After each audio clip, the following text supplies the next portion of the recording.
तो ये देखिए ये किसके पत्ते हैं, तो आप लोग सब लोग जानते ही होंगे। तो चलिए आज हम बात करते हैं इसी के पत्ते के बारे में।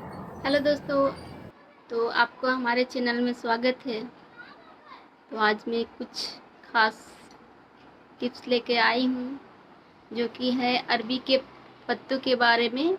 अरबी के बारे में आज मैं बताने वाली हूँ। आप सबको तो पता ही है कि अरबी, जिसको सब लोग नहीं जानते होंगे, लेकिन बहुत जगह पे कच्चू बुलाते हैं, घुइयाँ भी बुलाया जाता है। घुइयाँ का पत्ता, अरबी के पत्ते, कच्चू, और अलग अलग जगह पे अलग अलग नामों से बुलाया जाता है। और प्राय यह तो मतलब हमारे देश में तो होता ही होता है। गांव पे अधिकतर लोग खाते हैं। यह थोड़ा हार्ड होता है, थोड़ा पचता नहीं है।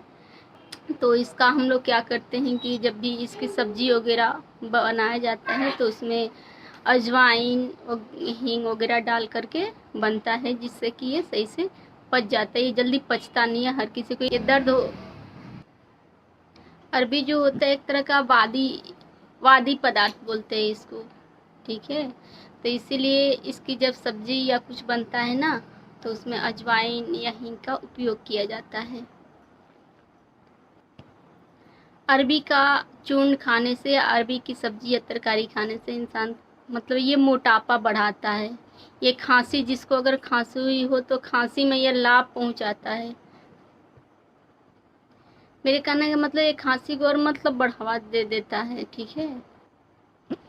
गांव पे तो अरबी के मतलब पत्तों का वो गांव में तो अक्सर इसके पत्तों का पकौड़ी बनता है, जिसको बेसन के साथ लपेट करके और उबाल के, भाप की सहायता से उबाल करके उसको पीस पीस करके पकौड़ी बनता है।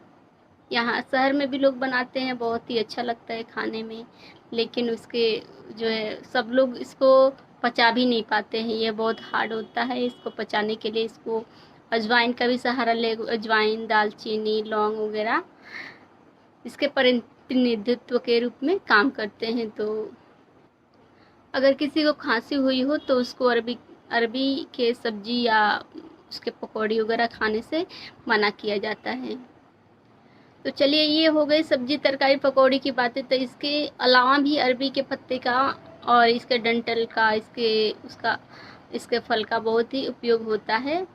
अगर कहीं से रक्तस्राव हो रहा हो तो इसके डंठल से या इसके पत्तियों का रस निकाल करके वो अगर उस इंसान को पिलाया जाए तो वो जो रक्त बहता है, रक्त का सिरा जो है, रक्त का बहना रुक जाता है। अगर कहीं किसी को घाव वगैरह, फोड़ा फुंसी हुआ हो तो उसके ऊपर भी इसका रस लगाने से घाव जल्दी शीघ्र ही भर जाते हैं। शायद आप लोगों ने देखा होगा, अरबी दो तीन प्रकार का होता है, दो तरह का। एक काला काला, जिसका पत्ता बड़ा बड़ा होता है, काला काला होता है, और एक छोटे छोटे होते हैं, ठीक है।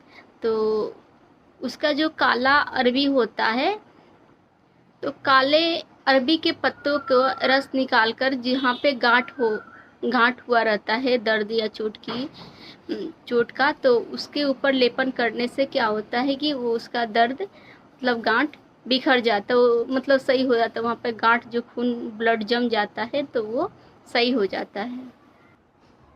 इसके अलावा जो काली अरबी होता है तो उसके कंद को इसके अलावा जो काली अरबी का जो कंद होता है ना, तो उसके कंद का रस निकाल करके जिनके सर का बाल झड़ने लगता है, तो उस पे उसका रस से मालिश करने पे ना, उसी के रस निकाल कर मालिश करने से क्या होता है कि बालों का झड़ना तो रुकता ही रुकता है और साथ में नए बाल भी निकलने शुरू हो जाते हैं। इसके अलावा भी अरबी के पत्तों का रस जो है या डंठल का रस इतना गुणकारी है कि जब कभी मतलब जहरीले पदार्थ जैसे भंवरा वगैरह, बिच्छू, ये सब का डंक अगर अगर काट ले तो उस सब का उसके ऊपर इसका रस लगाने से इसका जहर मतलब उतरता है, उसमें बहुत ज़्यादा लाभ पहुंचता है।